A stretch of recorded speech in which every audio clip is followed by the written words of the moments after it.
Okay, we gotta turn this.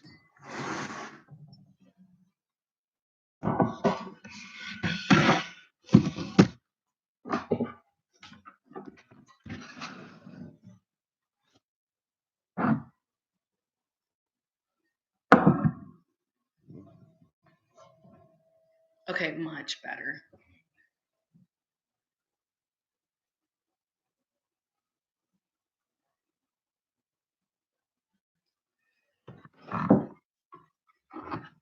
There we go. Hi, Skipper Doodle. Hi, everybody. Good morning. Hi, Luke. Oh, Skip. Oh, hello to the Skip dog. Benji's got everything under control. He's watching it from the window. Huh, Benj? Yeah. Hi. You're getting dog hair all over me. Good morning, good morning, good morning, my love bugs. How we doing? Happy... What day is today?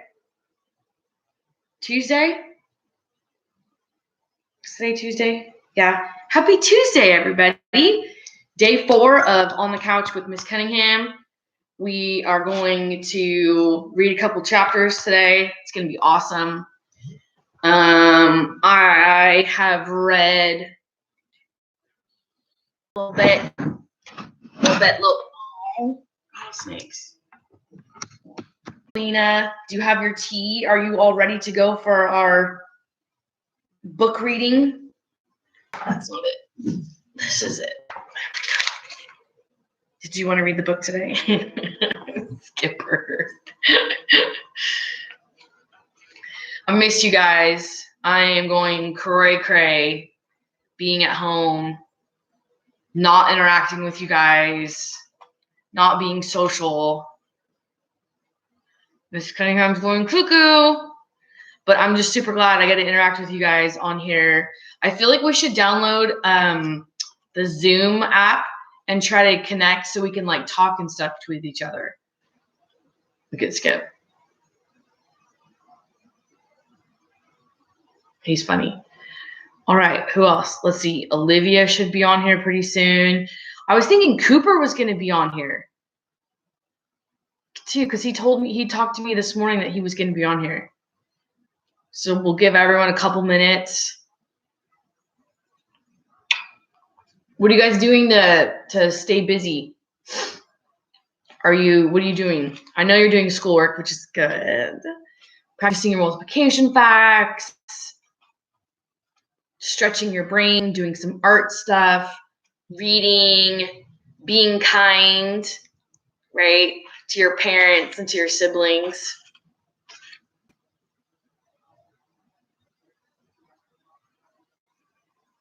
There's some dogs or something outside. Skippy hears them. How's Skipper Von Winkle? Do you hear him? Video games and work packets, says Luke.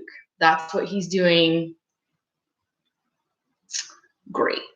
Luke, video games. You know how I feel about video games. Skippy, do you like video games?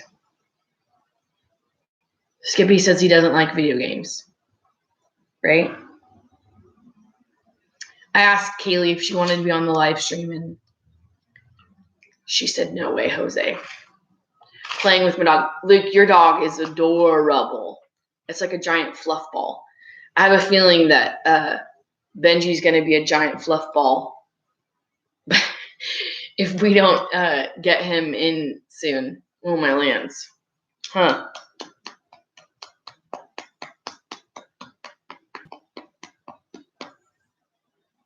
I know. Okay.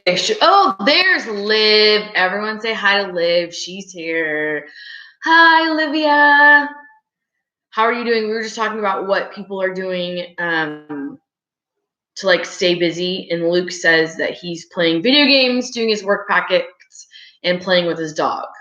So what are you doing? And Alina, what are you doing to stay busy?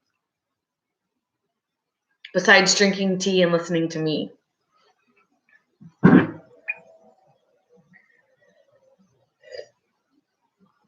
It's Aberdeen. Everyone say hi to Aberdeen. Here, Skip, say hi to Aberdeen. Hi, Aberdeen. No, you're not feeling it? Okay. All right. Same. What video games do you guys play? I want to know. Let's see. We're going to have to. There we go. What do you think, Skipper Dog? Oh, Kahoot. That's kind of fun. Oh, that's fun. Very cool.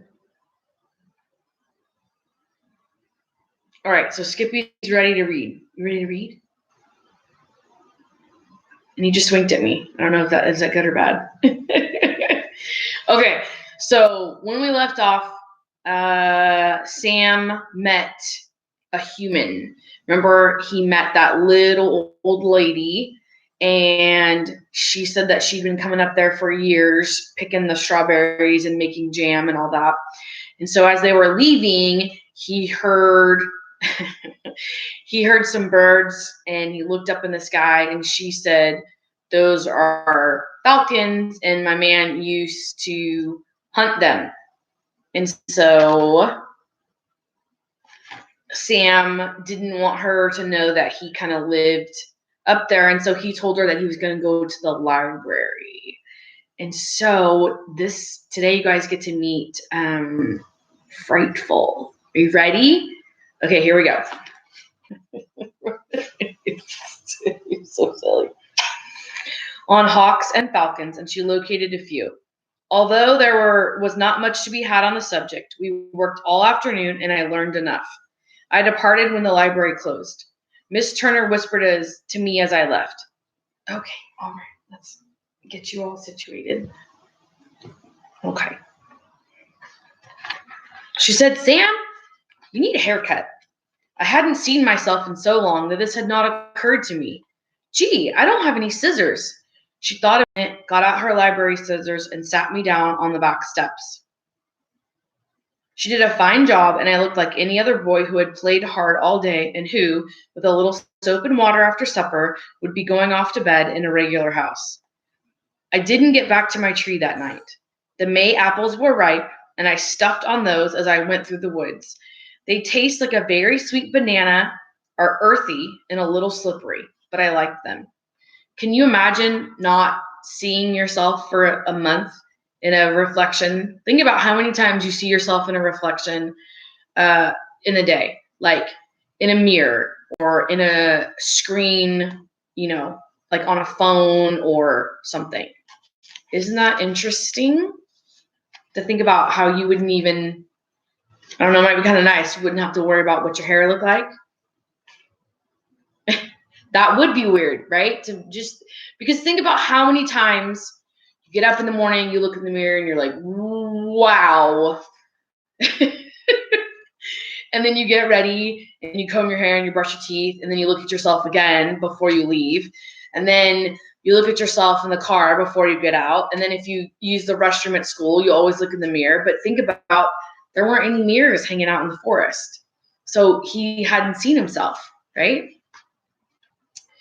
At the stream, I caught a trout.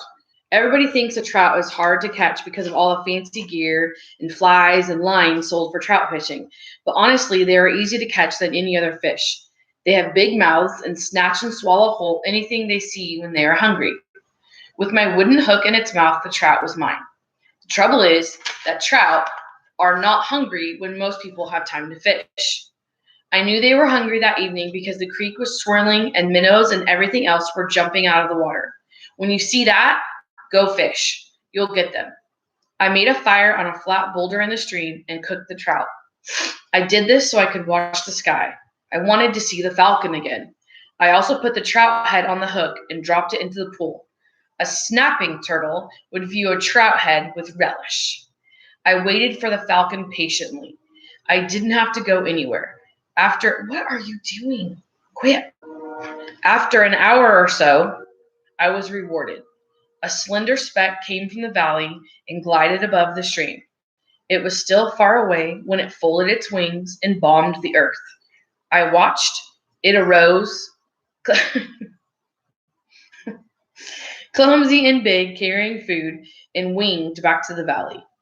I sprinted down the stream and made myself a lean-to near some cliffs where I thought the bird had disappeared. Having learned that day that duckhawks prefer to nest on cliffs, I settled for this site. Early the next morning, I got up and dug the tubers of the arrow leaf that grew along the stream bank. I baked these and boiled mussels for breakfast. Then I curled up behind a willow and watched the cliff. The falcons came in from behind me and circled the stream. They had apparently been out hunting before I had gotten up, as they were returning with food. This was exciting news. They were feeding young, and I was somewhere near the nest. I watched one of them swing into the cliff and disappear. A few minutes later, it winged out empty-footed. I marked the spot mentally and said, "Ha." After splashing across the stream in the shallows, I stood at the bottom of the cliff and wondered how on earth I was going to climb the sheer wall. I wanted a falcon so badly, however, that I dug in with my toes and hands and started up. This is crazy. The first part was easy. It was not too steep. When I thought I was stuck, I found a little ledge and shinnied up to it. I was high, and when I looked down, the stream spun. I decided not to look down anymore. I edged up to another ledge and lay down on it to catch my breath. I was shaking from exertion and I was tired.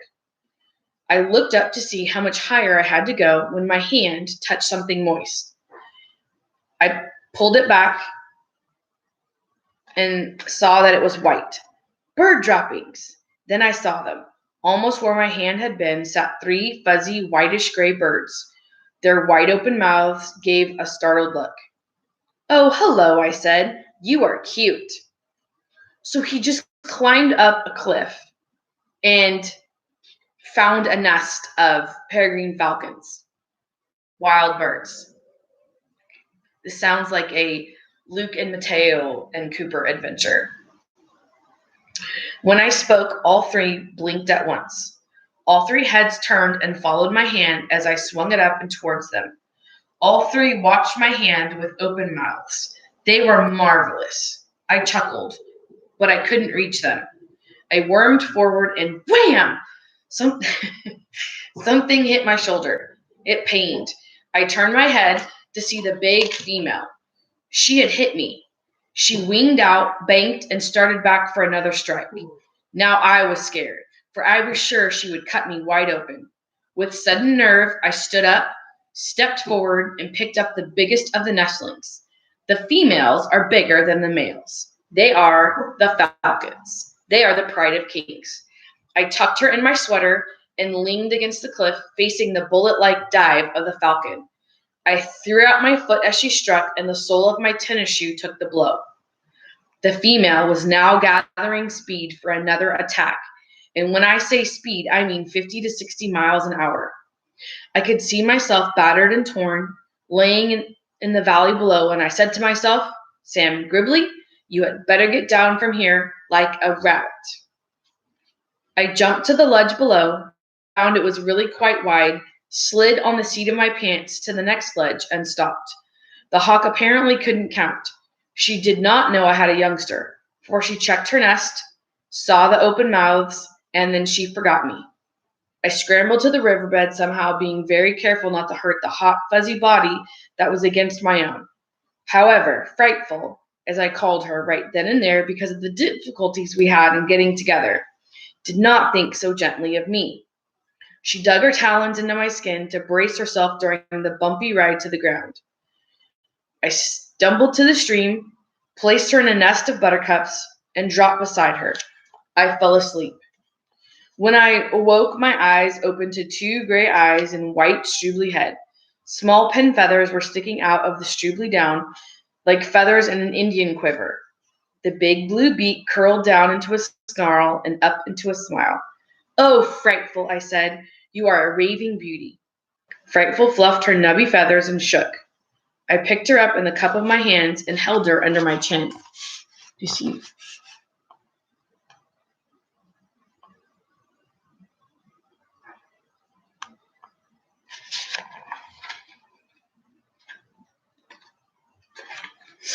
I stuck my nose in the deep, warm fuzz. It smelled dusty and sweet. I liked that bird. Oh, how I liked that bird from that first smelly minute. I was so pleasant. It was so pleasant to feel the beating life and see the funny little awkward movements of a young thing. The legs pushed out between my fingers. I gathered them up together with the thrashing wings and tucked the bird in one piece under my chin. I rocked. Frightful, I said, you will enjoy what we are going to do. I washed my bleeding shoulder in the creek, tucked the torn threads of my sweater back into the hole they had come out of, and set out for my tree.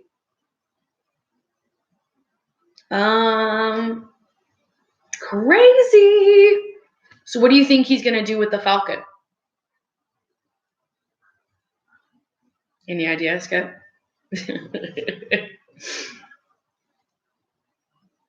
Anyone? Luke, Aberdeen, Alina, Liv. What do you think he's going to do with the falcon? Yeah. All right, let's see. A brief account of what I did about the first man who was after me. At the edge of the meadow, I sensed all was not well at camp. How I knew there was a human being there was not clear to me then. Correct, Alina. You are correct. Good job, Luke. I can only say that after living so long with the birds and animals, the movement of a human is like the difference between the explosion of a cap pistol and the explosion of a cannon. I wormed towards camp. When I could see the man I felt to be there, I stopped and looked. He was wearing a forester's uniform. Immediately, I thought they had sent someone out to bring me in, and I began to shake. Then I realized that I didn't have to go back to meet the man at all. I was perfectly free and capable of settling down anywhere. My tree was just a pleasant habit.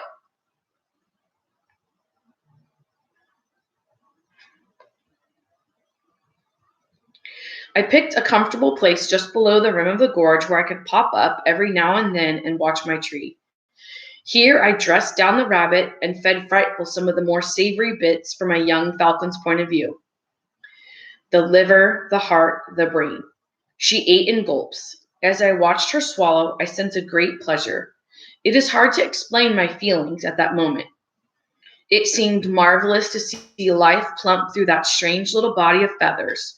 Wordless noises, milk eyes, much as life pumped through me. The food put the bird to sleep. I watched her eyelids close from the bottom up and her head quiver. The fuzzy body rocked, the tail spread to steady it, and the little duck hawk almost sighed as she sank into the leaves, sleeping. I had lots of time. I was going to wait for the man to leave. So I stared at my bird, the beautiful details of the new feathers, the fern-like lashes along the lids, the saucy bristles at the base of her beak. Pleasant hours passed. Frightful would awaken. I would feed her. She would fall back to sleep, and I would watch the breath rock her body ever so slightly. I was breathing the same way, only not as fast. Her heart beat much faster than mine. She was designed to her bones for a swifter life. It finally occurred to me that I was very hungry. I stood up to see if the man were gone. He was yawning and pacing. The sun was slanting on him now, and I could see him quite well. He was a fire warden, of course. It has not rained, I told myself, for almost 3 weeks, and the fire planes have been circling the mountains and valleys. Apparently, the smoke from my fire was spotted, and a man was sent to check it. I recalled the bare, trampled ground around the tree, the fireplace of rocks filled with ashes, the wood chips from the making of my bed, and resolved hereafter to keep my yard clean. So I made rabbit soup in a tin can I found at the bottom of the gorge. I seasoned it with wild garlic and jack-in-the-pulpit roots. Jack-in-the-pulpits have 3 big leaves on a stalk that are easily recognized by the curly striped awning above a stiff, serious preacher named Jack. The jack-in-the-pulpit root or corm tastes and looks like potato. It should never be eaten raw. Your head's in the way. The fire I made was only of the driest wood, and I made it right at the water's edge. I didn't want a smoky fire on this particular evening. After and stretched out with Frightful beside me. Apparently, the more you stroke and handle a falcon, the easier they are to train. I had all sorts of plans for hoods and jesses, as the straps on a falcon are called, and I soon forgot about the man. Stretched on the boughs, I listened to the wood pewees calling their haunting good nights until I fell sound asleep. Okay, that was 2 chapters, friends. Do you want to go one more, or is that good for today? You guys tell me. This is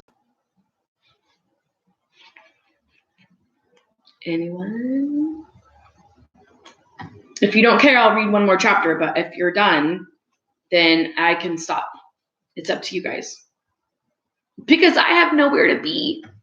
More, please. Alina says more. Alina, you got it. In which I learned to season my food. The fire warden made a fire sometime in the colder hours of the night. At dawn, he was asleep beside white, smoldering ashes. I crawled back to the gorge, fed Frightful rabbit bites, and slipped back to the edge of the meadow to check a box trap.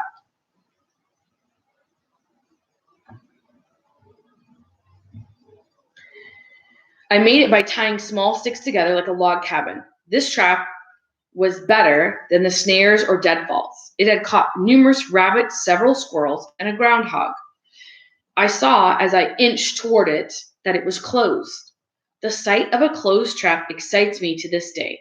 I still can't believe that animals don't understand why delicious food is in such a ridiculous spot. Well, this morning, I pulled the trap deep into the woods to open it. The trap animal was light. I couldn't guess what it was. It was also active, flipping and darting from one corner to the next. I peeked in to locate it so I could grab it quickly behind the head without getting bitten. I was not always successful at this, and I had scars to prove it. I put my eye to the crack. A rumpus arose in the darkness. 2 bright eyes shone, and out through the hole that was no wider than a string beam came a weasel. He flew right at me, landed on my shoulder, gave me a lecture that I shall never forget. Ooh, sorry, friends. And vanished under the scant cover of trillium and bloodroot leaves. He popped up about 5 feet away, stood on his hind feet to lecture me again, and I said, "Scat!" Oh, sorry. So he darted right to my knee, put his broad, furry paws on my pants, and looked me in the face. I shall never forget the fear and wonder that I felt at the bravery of that weasel. Put your head down.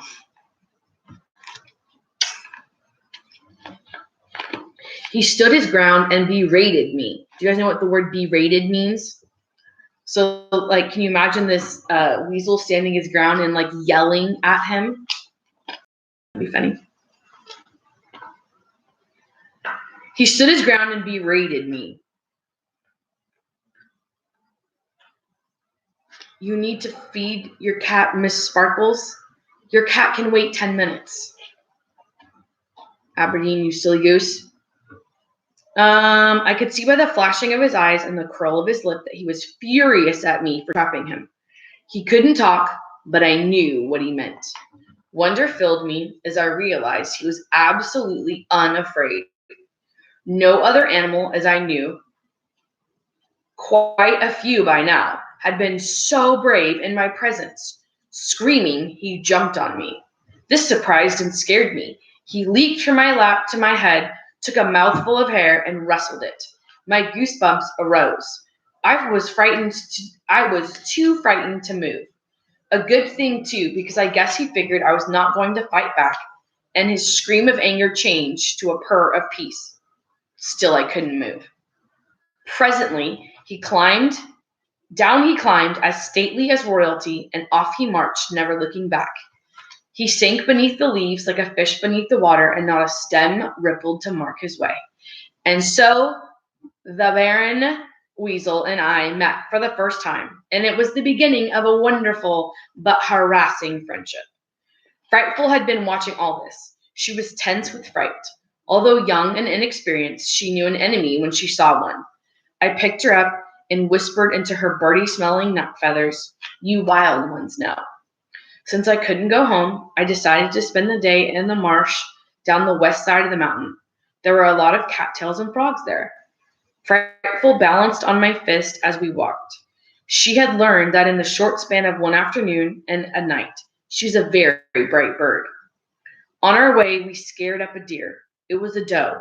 I watched her dart gracefully away and said to Frightful, "That's what I want. I need a door for my house, tethers for you, and a blanket for me. How am I going to get a deer?" So he has he doesn't have a gun. He doesn't have like a spear. So how is he going to get a deer? What do you guys think? That was not the first time I had said this. Am I boring you? The forest was full of deer, and I already had drawn plans on a piece of birch bark for deadfalls, pit traps, and snares. None seemed workable. Stop staring at me. The day passed. In the early evening, we stole home, tree by tree, to find that the warden had gone. I cleaned up my front yard, scattered needles over the bare spots, and started a small fire with very dry wood that would not smoke much. No more wardens for me. I liked my tree, and although I could live somewhere else, I certainly did not want to. Once home, I immediately started to work again.